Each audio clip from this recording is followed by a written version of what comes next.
महाराष्ट्र में अब राजनीति में बड़े बदलाव हो रहे हैं, जिसमें विपक्षी गठबंधन को लेकर असमंजस की स्थिति पैदा हो गई है। कुछ नेताओं का कहना है कि गठबंधन खत्म हो गया है, जबकि कुछ इसे बनाए रखने की बात कर रहे हैं। विशेष रूप से 2024 में नरेंद्र मोदी को चुनौती देने के लिए विपक्षी दलों ने एकजुट होकर एक गठबंधन बनाने का निर्णय लिया था।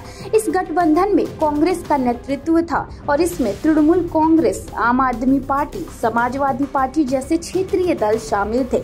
इस गठबंधन का नाम इंडिया गठबंधन रखा गया था। हालांकि हाल ही में हुए चुनावों में इस गठबंधन के प्रदर्शन में निराशा देखने को मिली, खासकर महाराष्ट्र और हरियाणा के चुनावों में, जहां कांग्रेस की हार ने गठबंधन को लेकर सवाल उठाए हैं।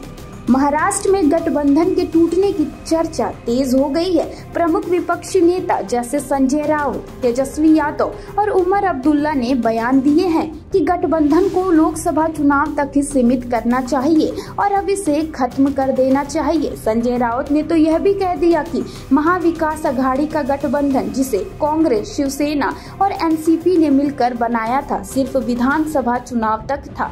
अब इस गठबंधन को कोई औचित्य नहीं रह गया है। उनके बयान ने यह स्पष्ट कर दिया कि महाराष्ट्र में शिवसेना उद्धव ठाकरे गुट अकेले ही चुनाव लड़ेगा। तेजस्वी यादव ने भी कहा कि अगर गठबंधन सिर्फ लोकसभा चुनाव तक ही था तो इसे खत्म कर देना चाहिए। यही नहीं, उमर अब्दुल्ला ने भी कहा कि अगर गठबंधन का कोई भविष्य नहीं है तो इसे खत्म कर देना चाहिए। इस स्थिति में गठबंधन की खींचतान और संघर्ष का मुख्य कारण दिल्ली चुनावों में कांग्रेस के खिलाफ क्षेत्रीय दलों की एकजुटता है। कांग्रेस को पीछे ढकेलने के प्रयास ने इंडिया गठबंधन की नींव को कमजोर कर दिया है। इसके अलावा दिल्ली, गुजरात और गोवा जैसे राज्यों में अरविंद केजरीवाल ने कांग्रेस के खिलाफ अपने उम्मीदवार उतारकर यह साफ कर दिया कि क्षेत्रीय दल अब कांग्रेस को नहीं बढ़ने देना चाहते।